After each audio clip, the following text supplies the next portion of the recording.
Hello everyone, कैसे हो आप लोग? उम्मीद करते हैं कि बहुत अच्छे होंगे। आप सभी को सबसे पहले गुड मॉर्निंग। चलिए, आज हम लोग स्टार्ट करेंगे जो हमारा बीएनएसएस का फास्ट ट्रैक रिवीजन चल रहा था, उसमें हम लोगों ने चैप्टर 5 तक कंप्लीट कर लिया है। यार, अगर नहीं देखे हो तो जाके देख के आओ। इंग्लिश मा इंग्लिश मीडियम में जितने भी हमारे जो मैपिंग चार्ट्स बनते हैं, वो सब बहुत हाइलाइटेड फॉर्म में बनते हैं। सब लोग कहते हैं यार इंग्लिश में ईज़ी है चार्ट बनाना, तो भाई हिंदी में भी ईज़ी है चार्ट बनाना। आप जाओ देख के आओ। सारे हर एक सेक्शंस के आपको चार्टिंग फॉर्म में दिखेगा, जिससे कि आपको आपके जितने भी सेक्शंस है ना, सबकी लाइन आपको याद हो जाएगी। एक-एक लाइन उसमें क्या इम्पोर्टेंट जो पॉइंट्स हैं वो आपको याद होने स्टार्ट हो जाएँगे। तो भाई जाइए आप लोग देख कर के आइए। और इन सब की जितने भी हमारे चार्ट्स बन रहे हैं, इन सब की अगर पीडीएफ चाहिए तो प्लीज़ हमारे व्हाट्सएप पर मैसेज कर सकते हैं, या फिर आप कमेंट बॉक्स में पिन कर सकते हैं, और हम लोग इसको टेलीग्राम पर पोस्ट कर देंगे। आप लोग वहाँ से हमारा टेलीग्राम चैनल जॉइन करके आप लोग वहाँ से उसको डाउनलोड कर सकते हैं। और हाँ, ये सब चीज़ें फ्री ऑफ कॉस्ट हैं। हमारा इंडिया है, फ्री ऑफ कॉस्ट वाली चीज़ें बहुत लेता है। तो यार जो एजुकेशन वाली चीज़ें हैं उसको तो आप लोग लीजिए, एन्जॉय करिए, पढ़िए, जितनी नॉलेज जहाँ से मिल पाए उसको लेते जाइए। अब चार्ट कैसा है, कैसा नहीं है, ये आप लोग अभी तक चैप्टर 5 तक हम लोगों ने सेक्शन कवर किया था, ठीक है? वहाँ तक आप लोग देख के आइए, चैप्टर 1 से लेकर के चैप्टर 5 तक। आज हम लोग स्टार्ट करेंगे चैप्टर 6 का, जो कि हमारे हाज़िर करने की आदेशिकाओं की बात करता है, जिसमें हम लोग समन, वारंट और फिर उसके बाद हमारा प्रोक्लेमेशन, और फिर जो कि हमारा समन, वारंट, उद्घोषणा और कुर्की, अगर हिंदी में देखा जाए तो ये। तो ये 4 चीज़ें हमारी दी गई हैं। तो अब इसको पढ़ना कैसे है? तो सबसे पहले हम लोग समन के सेक्शन को लेंगे, क्योंकि समन हमारा मेंस के पॉइंट ऑफ व्यू से भी थोड़ा-सा इम्पोर्टेंट हो जाता है, और नहीं तो ज़्यादातर हमारे प्री में ही क्वेश्चन पूछा जाता है कि उसकी सर्विस कैसे होती है, कि अगर कंपनी को देना है तो हम किसको सर्विस प्रोवाइड करेंगे, या अगर हमको मान लीजिए किसी सरकारी सेवक को देना है तो हम वो समन किसको देंगे। तो ये सब चीज़ें हम लोग आज देखेंगे। तो फालतू टाइम वेस्ट ना करते हुए चलिए हम लोग चैप्टर 6 की तरफ आगे बढ़ते हैं। और प्लीज़ यार, ये सब बनाने में मेहनत बहुत लगता है, तो अगर चैनल पसंद आता हो, तो प्लीज़, अगर आप चैनल पर नए हो तो प्लीज़ सब्सक्राइब करिए, और यदि आप ऑलरेडी सब्सक्राइब किए हुए हैं, तो हमारे चैनल पर जितनी भी वीडियोज़ होती हैं आप उनको देखिए। अगर पसंद आती हैं वीडियोज़ तो प्लीज़ वीडियोज़ को लाइक करिए, और एक प्यारा-सा कमेंट। हम लोगों की जितनी मेहनत होती है उसके लिए एक प्यारा-सा कमेंट तो बनता है, आप लोग करिए, जिससे हम लोगों को थोड़ी-सी एक्साइटमेंट बढ़ जाती है आप लोगों के लिए कुछ नया लेके आने के लिए, ठीक है? और अ फिर वही बात कि अगर किसी के पास चैनल नहीं है, ये नहीं पहुँचा है चैनल, या इस चैनल के बारे में नहीं पता है, तो प्लीज़ उनको शेयर करिए यार। क्या मतलब है अपने सिर्फ़ अकेले फ़ायदा उठाने का? सबको फ़ायदा दीजिए जब फ्री ऑफ कॉस्ट है, ठीक है? तो चलिए, आज हम लोग स्टार्ट करेंगे चैप्टर 6। अब चैप्टर 6 है क्या? ये हमारा पूरा चैप्टर 6। ये क्या हो गया? 1 सेकंड, कुछ नहीं हुआ। ये हमारा चैप्टर 6 है, ठीक है? इस चैप्टर 6 की अगर हम बात करते हैं, तो चैप्टर 6 हमारा धारा 63 से लेकर के 93 तक में वर्णित किया गया है। ब्लैक से लिखा है, आप लोगों को नहीं दिख रहा है, तो यहाँ पे हम लिख देते हैं 63 से लेकर के 93 तक में हमारा चैप्टर 6 को पूरा डिस्क्राइब किया गया है, जिसमें कि सबसे पहले समन, वारंट, उद्घोषणा और कुर्की, और आदेशिका संबंधी अन्य नियम। अगर आदेशिका की बात की जाए तो ये 4 प्रकार के हैं, जो हमारा समन हो गया, वारंट हो गया, उद्घोषणा और कुर्की। ये 4 प्रकार के हमारे हाज़िर होने के लिए आदेशिकाएँ जारी की जाती हैं, ठीक है? और उसमें क्या-क्या समन, वारंट, उद्घोषणा, कुर्की और आदेशिका संबंधी अन्य नियम, ये हमारा चैप्टर 6 को 4 पार्ट में ऑलरेडी डिवाइड किया गया है।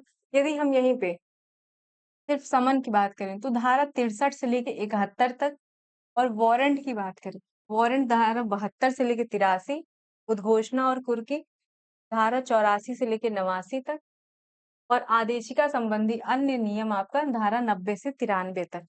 तो इसकी छोटी-छोटी आपको स्लाइड मिल जाएगी। देखिए, पूरे 6 स्लाइड में हमारा समन कंप्लीट हुआ है। तो ऐसे इसको सेपरेट पढ़ेंगे, क्योंकि ये थोड़ा-सा इम्पोर्टेंट पोर्शन है, तो हम इसको स्किप नहीं कर सकते, चाहे जैसे भी। चाहे प्री के पॉइंट ऑफ व्यू से या फिर मेंस के पॉइंट ऑफ व्यू से। ठीक है? तो चलिए हम लोग सबसे पहले स्टार्ट करते हैं। समन की बात हम लोग देखेंगे जो कि धारा 63 में दिया गया है। सबसे पहले 63 में क्या दिया गया है कि समन का प्रारूप कैसा होना चाहिए?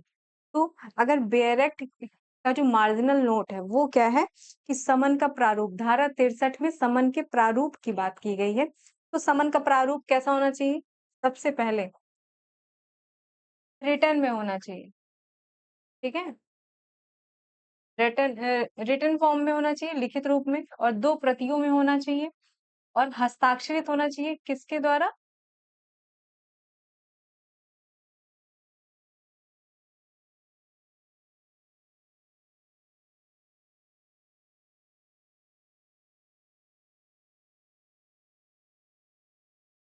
यहाँ पे साइन्ड बाय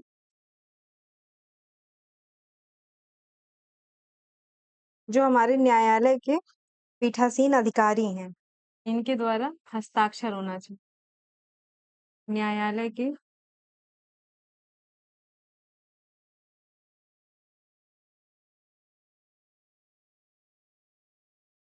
न्यायालय के साइन्ड बाय जो हमारे न्यायालय के पीठासीन अधिकारी हैं उनके द्वारा या फिर हाई कोर्ट किसी ऐसे पर्सन को बताती है कि इनके द्वारा साइन किया गया होना चाहिए। तो जिस पर्सन को हाई कोर्ट नियुक्त करेगी उसके द्वारा वह हस्ताक्षरित होगा और न्यायालय की मुद्रा लगेगी। जो हमारे कोर्ट की सील होती है वो जो एक तरह से समझिए सील का अर्थ मोहर होता है, जो न्यायालय की मोहर होती है वो लगेगी। तो क्या-क्या हो गया? लिखित रूप में है, 2 प्रतियों में है, हस्ताक्षरित है, न्यायालय की मुद्रा है। ये 4 पॉइंट आप याद कर लेंगे तो आपके दिमाग में इतना सेट हो जाएगा कि न्यायालय की सॉरी समन जो है उसका प्रारूप क्या है? 4 पार्ट्स में है। एक तो लिखित रूप में होना चाहिए, दूसरा 2 प्रतियों में होना चाहिए, हस्ताक्षरित होना चाहिए और न्यायालय की मुद्रा होनी चाहिए। अच्छा यहीं पे एक क्वेश्चन आता है कि समन को सम्मन नहीं कहा जाता, वो जहाँ पे भी लिखा जाता है ना, हिंदी में तो समन लिखा जाता है ऐसे, ठीक है? या कहीं-कहीं पे ऐसे भी लिख देते हैं।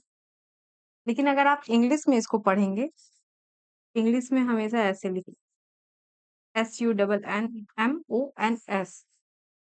तो कभी-कभी क्वेश्चन पूछा जाता है कि ये यस क्यों लगा रहता है? मतलब समन्स क्यों रहता है? ये प्लूरल फॉर्म में क्यों रहता है? तो पता है इसका एक आंसर होता है कि ये हमेशा 2 कॉपीज़ की बनती है। 2 कॉपी बनती है इसलिए इसको हमेशा प्लूरल फॉर्म में लिखा जाता है। तो चलिए ये सब तो छोटी-सी इन्फॉर्मेटिव वीडियो बन जाती है कभी-कभी। तो हाँ, ठीक है। चलिए अब इसको स्टार्ट करते हैं हम लोग। ये हमारा हो गया और यहीं पे अगर इलेक्ट्रॉनिक संसूचना के द्वारा दी जा रही है समन, तो इसका अन्य प्रारूप होगा, लेकिन इसका जो हस्ताक्षर होगा वह डिजिटल हस्ताक्षर किया जाएगा। यहाँ पे किसी पर्सन के द्वारा हस्ताक्षर किया जा रहा है, लेकिन यहाँ पे आपको डिजिटली साइन किया जाएगा। ये तो हो गया हमारा धारा 63। अब याद ना हो तब बताइएगा। Oh shit! हाँ, ठीक है। चलिए नेक्स्ट देखेंगे, समन की तामील कैसे होती है? ये सबसे मोस्ट इम्पोर्टेंट सेक्शन है इस पूरे चैप्टर का, ठीक है? अब समन की तामील कैसे होती है? तो अभी हम यहाँ पे देखेंगे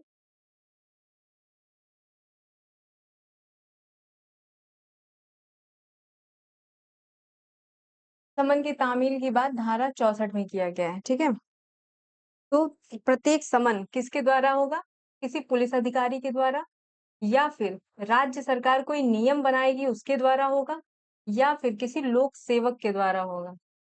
3 पर्सन बताए गए हैं इसमें कि पहला या तो किसी पुलिस अधिकारी के द्वारा समन भेजा जाएगा या फिर हाई कोर्ट किसी को नियुक्त करेगी, उसके द्वारा समन भेजा जाएगा, कोई नियम ऐसा बनाएगी तो उस नियम के अकॉर्डिंग समन भेजा जाएगा या फिर किसी लोक सेवक के द्वारा समन को भेजा जाएगा। अब यहाँ पे एक प्रोविज़ो लिखा हुआ है। प्रोविज़ो में है कि पुलिस थाना या न्यायालय का रजिस्ट्रार, पुलिस थाना या फिर न्यायालय का रजिस्ट्रार यदि कोई है, तो उसके पास क्या होगा? उसका एड्रेस होगा, ईमेल होगा, फ़ोन नंबर होगा और कुछ अदर इन्फॉर्मेशन होगी उसको क्या करेगा, एक रजिस्टर में मेंटेन करेगा, ठीक है? जिसको समन भेजा जा रहा है। और ये तामील कैसे होगी? हमेशा 2 प्रतियों में से 1 का परिदान करके होगी। जैसे कि 2 प्रति में समन बन रहा है, तो 1 प्रति मेरे पास है, 1 प्रति हम आपको दे करके समन की तामील करा देंगे। 2 प्रतियों में से 1 प्रति की तामील हम सॉरी 1 प्रति को हम आपको दे देंगे। तो ये कैसा कहलाता है? वैयक्तिक रूप से, मतलब जो पर्सन टू पर्सन जिसको कह सकते हैं, या तो पर्सनली अगर आप किसी को समन भेज रहे हैं, तो यह वैयक्तिक रूप से तामील किया हुआ माना जाता है। और इसमें क्या-क्या होना चाहिए? मुद्रा लगा हुआ समन। अगर कोई मुद्रा लगा हुआ समन है, मतलब कि न्यायालय की मोहर उस पे लगी हुई है, तो उसकी तामील किसी इलेक्ट्रॉनिक संसूचना द्वारा की गई होनी चाहिए। देखिए, जब से हमारा ये बीएनएस ऐड हुआ है, या बीएससी या बीएसए, बीएनएस, बीएनएसएस, ये सारे ऐड हुए हैं जो हमारे, इसमें इलेक्ट्रॉनिक को ज़्यादा प्रायोरिटी दी जा रही है। क्योंकि अब थोड़ी-सी चीज़ें इलेक्ट्रॉनिक फॉर्म में ज़्यादा काम किया जा रहा है, तो इलेक्ट्रॉनिक वालों को अब ऐड कर दिया गया है। तो इलेक्ट्रॉनिक संसूचना द्वारा इनकी तामील होगी, और तामील करने वाला अधिकारी अपेक्षा करने पर दूसरी प्रति पर वह हस्ताक्षर लेगा। अब इतना समझ लीजिए कि जो तामील कर रहा है, कौन कर रहा है? या तो पुलिस अधिकारी, या कोई राज्य सरकार कोई नियम बनाई है उसके अकॉर्डिंग, या फिर किसी लोक सेवक अगर कोई तामील कर रहा है, तो यदि उसकी ऐसी अपेक्षा होती है कि सामने वाले को मैंने एक पेपर दे दिया, एक सेट उसको दे दिया, और दूसरे सेट पर उसके पीछे साइड में, जैसे ये हमारा जैसे ये हमारा समन है, ठीक है? इसके पीछे साइड में यहाँ पर वो सिग्नेचर कराता है, और वो सिग्नेचर कराने का इम्पोर्टेंट रोल क्या होता है? उसको एक रसीद मान ली जाती है, और उस रसीद से ये चीज़ प्रूफ हो जाता है कि मैंने उनको समन दे दिया है। समन की तामील हो गई है फाइनली। चलिए अब नेक्स्ट देखते हैं। धारा 65। धारा 65 बात करता है कि यदि कोई कॉर्पोरेट सेक्टर है, ठीक है? कॉर्पोरेट सेक्टर है, कंपनी हो गया, या फिर कोई फर्म हो गई, कोई सोसाइटी हो गई, तो इन सब में समन की तामील कैसे की जाएगी? तो सीधी-सी बात है, यदि कोई निगमित निकाय है, कोई कॉर्पोरेट कॉर्पोरेट कोई बॉडी है, फर्म है, या फिर सोसाइटी है, तो इनकी तामील उस कंपनी, निगम के निदेशक, डायरेक्टर, प्रबंधक, मैनेजर, या सचिव, सेक्रेटरी, या कोई अधिकारी हैं, तो उनको तामील कर दी जाएगी, ठीक है? या फिर या फिर इनके एड्रेस पर, जो इनका एड्रेस होगा, उस पर रजिस्ट्रीकृत डाक द्वारा भेज दिया जाएगा। और ये कब माना जाएगा कि यह तामील हो चुकी है? तो जब वह पत्र उनके पास पहुँच जाएगा, तो वह मान लिया जाएगा कि तामील हो गई है। और यहाँ पे हम लोगों ने, अगर कोई संगम है, ठीक है? संगम या व्यक्तियों का निकाय कोई है, तो वहाँ पर तामील कैसे होगी? उनके भागीदारों पर, देखिए अगर यहाँ पे फर्म का मतलब समझा जाए, फर्म और संगम का, जहाँ पे कई व्यक्ति मिल करके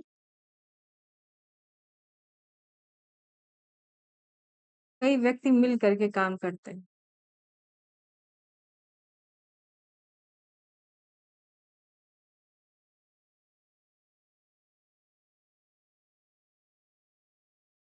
ठीक है? कई व्यक्ति जहाँ मिल करके काम करते हैं, उसको फर्म या संगम बोल सकते हैं। तो उनके भागीदार, जब कई व्यक्ति हैं तो उनके कोई पार्टनर भी होंगे, तो उनके भागीदार को वह तामील की जा सकती है, या फिर उनके पते पर रजिस्ट्री डाक द्वारा उनको भेज दिया जाएगा। और फिर वही बात, कैसे पता चलेगा कि वो तामील हो गई है? तो जब वह पत्र पहुँच जाता है, तब पता चलेगा कि उनकी तामील हो गई है, ठीक है? चलिए अब नेक्स्ट देखते हैं।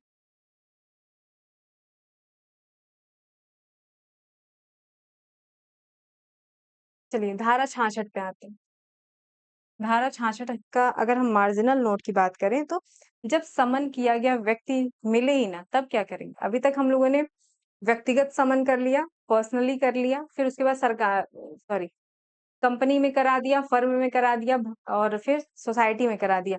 अब यहाँ बात आती है कि जब हम समन भेज रहे हैं, तो वहाँ वो व्यक्ति रहेगा ही नहीं तो क्या करेंगे? ठीक है? जब समन किया गया व्यक्ति जिसको समन किया जा रहा है, वो व्यक्ति नहीं रहता है और ये थोड़ी-सी सम्यक तत्परता बरतने के बाद मतलब कि थोड़ा-सा अगल-बगल में पूछ लिया कि हाँ, भैया कहाँ गए हैं? या उनके घर में किसी सदस्य से पूछ लिया कि हाँ, ये कब आएँगे? 1-2 घंटे में आ जाएँगे? या मतलब पूरी इन्फॉर्मेशन लेने के बाद, सम्यक तत्परता बरतने के बाद, यदि कोई नहीं मिलता है इनको, तो क्या करेंगे? कुटुंब के वयस्क सदस्य को एक बात यहाँ भी नोटिस करिएगा, पहले जो हमारा सीआरपीसी था, उसमें सिर्फ़ पुरुष वर्ड था। ये हमारा सीआरपीसी में सिर्फ़ पुरुष वर्ड था। अब इसमें कोई वयस्क सदस्य है, तो इसमें महिला प्लस पुरुष, ये दोनों किसमें है? बीएनएसएस, ठीक है? ये सब चीज़ें थोड़ी-थोड़ी याद रखेंगे। तो कुटुंब के वयस्क सदस्य को देगा। यदि अधिकारी ऐसी अपेक्षा करता है, तो फिर वही बात कि जो दूसरा प्रति होगा, जो दूसरी कॉपी होगी उसपे, तो उस जिसको दिया रहेगा, उससे वो साइन पीछे साइड में साइन करा लेगा, तो उसको एक रसीद मिल जाएगी। चलिए, अब अगला देखेंगे धारा 67। धारा 67 का मार्जिनल नोट देखा जाए तो अभी तक हम लोगों ने जितने भी मोड्स पढ़े हैं, ठीक है? उन सब में कोई तामील हो ही नहीं पाई है। मतलब जितने भी मोड्स अभी हम लोग पढ़े हैं, वो सारी सिचुएशन को फ़ॉलो कर लिया लेकिन तब भी तामील नहीं हो पाई। उस कंडीशन में क्या करेंगे? तो एक प्रति को क्या करेंगे उसके घर पर या जहाँ वो वास कर रहा है, तो उसके किसी सहज दृश्य भाग पर लगाएँगे। सहज दृश्य भाग मतलब कि आम तौर पर जनरली जिनको सामने से ऐसे दिखाई दे जाता है कि हम अगर मान लीजिए हम यहाँ से जा रहे हैं, तो हमको दिख जाना चाहिए कि ये यहाँ पर कुछ लिखा हुआ है। तो सहज दृश्य भाग पर लगाएगा। यदि न्यायालय ठीक समझे तो, यहाँ न्यायालय का विवेकाधिकार है। अगर ठीक समझेगा तो न्यायालय समन की तामील मान ली जाएगी या फिर वो कहेगा कि एक एक और नई आदेश देगा कि नया तामील किया जाए। चलिए अब धारा 68 देखेंगे। धारा 68 सरकारी सेवक पर तामील कह रहा है। तो सरकारी सेवक कौन है ये बीएनएस में आप लोग पढ़िए, ठीक है? सरकारी सेवक कौन है? और डिटेल में आप लोगों को पढ़ना है तो हमारी ऑलरेडी पेड बैचेस चल रही हैं, आप उनको जॉइन करिए और उसके रिगार्डिंग अगर आपको कोई इन्फॉर्मेशन चाहिए तो दिए गए नंबर पर कॉल करिए, बात करिए, जितनी इन्फॉर्मेशन चाहिए सब लीजिए, वो सब तो आपके लिए फ्री ऑफ कॉस्ट है, ठीक है? कोई पैसे चार्ज नहीं किए जा रहे हैं। इन्फॉर्मेशन लेने के लिए कोई पैसे चार्ज नहीं किए जा रहे हैं, बस आपके पेड बैचेस के लिए चार्ज किए जा रहे हैं और उसमें आपको इतनी फैसिलिटीज़ मिल जा रही हैं कि जनरली जो हमारा फीस है वो 2000 रुपीज़ पर मंथ है, ठीक? 2000 रुपीज़ पर मंथ है। इसमें अभी क्या चल रहा है? बीएनएस चल रहा है। आप लोग अगर इच्छुक हैं तो प्लीज़ जॉइन करिए। आप लोगों को बहुत आनंद आएगा, ठीक है? चलिए, अब ये तो बात यहाँ पे खत्म करते हैं। अब हम लोग चलते हैं लोक सेवक तक। लोक सेवक की तामील करने का क्या तरीका है? एक प्रति उस कार्यालय के प्रधान को भेजेगा। किसके प्रधान को? जहाँ सरकारी सेवक कार्य कर रहा है, उस कार्यालय के हेड को भेजेगा और हेड क्या करेगा उसका? जो वहाँ का हेड है, वो क्या करेगा? धारा 64 के अनुसार तामील कराएगा।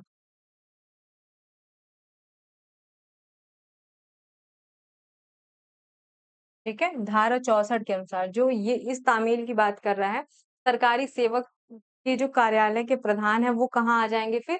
धारा 64 के अकॉर्डिंग वो समन की तामील कराएँगे। चलिए, अब आगे धारा 69 पर चलते हैं, ठीक है? अब धारा 69 क्या है?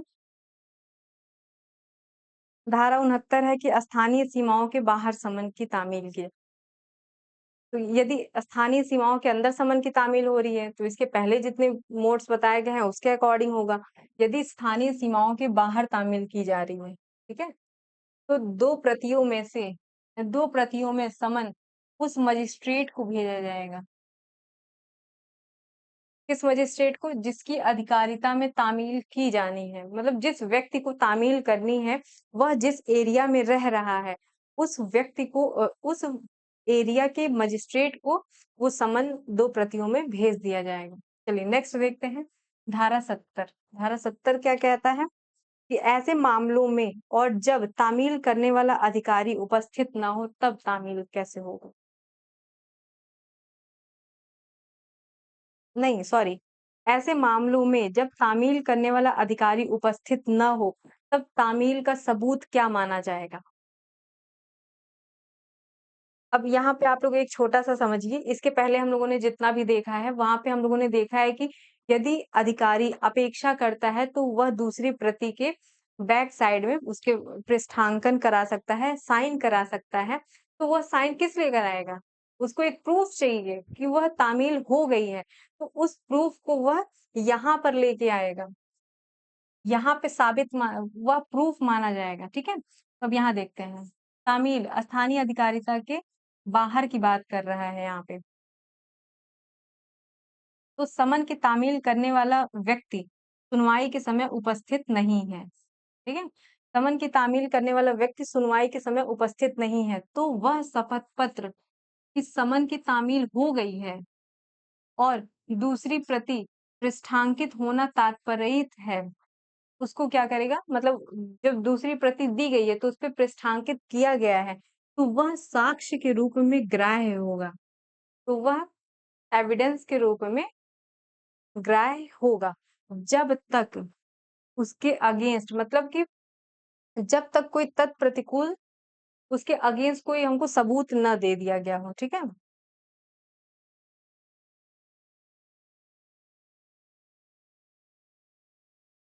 चलिए नेक्स्ट देखते हैं। यहाँ पे देखिए गलत लिखा गया है बस। तत्प्रतिकूल संविदा पूरा कॉन्ट्रैक्ट ही रचत देती। तत्प्रतिकूल यहाँ पे तत्प्रतिकूल साबित ना किया जाए। जब तक उसको कोई दूसरा उसके अगेंस्ट कुछ साबित नहीं कर देता है, तब तक वह साक्ष्य के रूप में ग्राह्य मानी जाएगी। और 64 से 71 तक के उपबंध। इलेक्ट्रॉनिक संसूचना के माध्यम से तामील किए गए सभी समन तामील माने जाएंगे। एक प्रति प्रमाणित की जाएगी और तामील के सबूत के रूप में रखी जाएगी।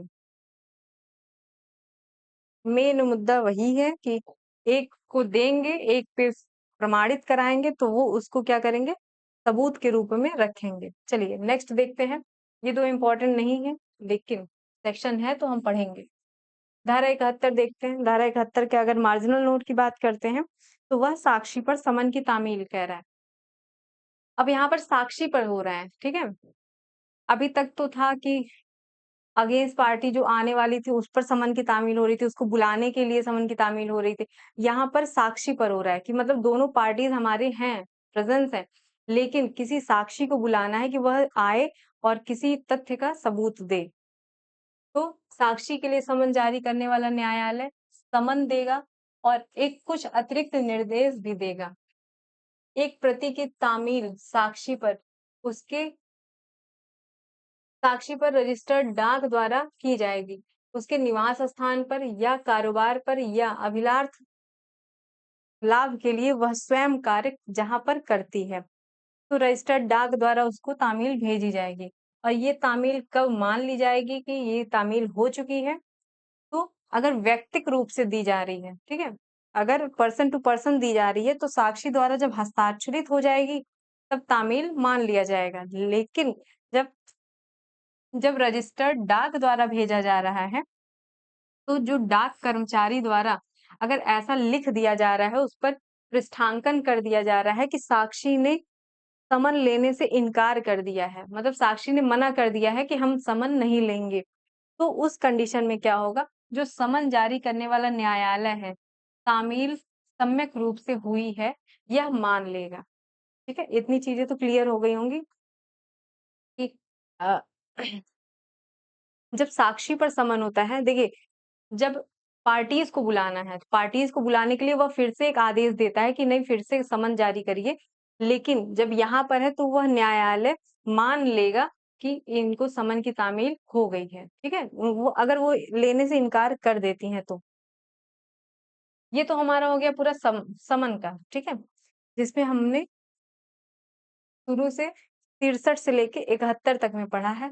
अगर कोई भी डाउट हो, तो प्लीज़ कमेंट बॉक्स में आप लोग प्लीज़ कमेंट कर दिया करिए, कोई भी डाउट हुआ करे, जिससे हम लोग आपके डाउट को क्लियर कर पाएँ, ठीक है? ये आपका 63 से 71 तक समन हो गया। इसके बाद वाली वीडियोज़ में हम लोग वारंट लेके आएँगे और मेबी पॉसिबल होगा तो वारंट और उद्घोषणा और कुर्की को साथ में लेकर के आते हैं, ठीक है? तो चलिए अब पढ़ाई करते रहिए, अब मिलते हैं हम लोग आपसे नेक्स्ट वीडियो में। चलिए ठीक है, okay, bye bye, take care.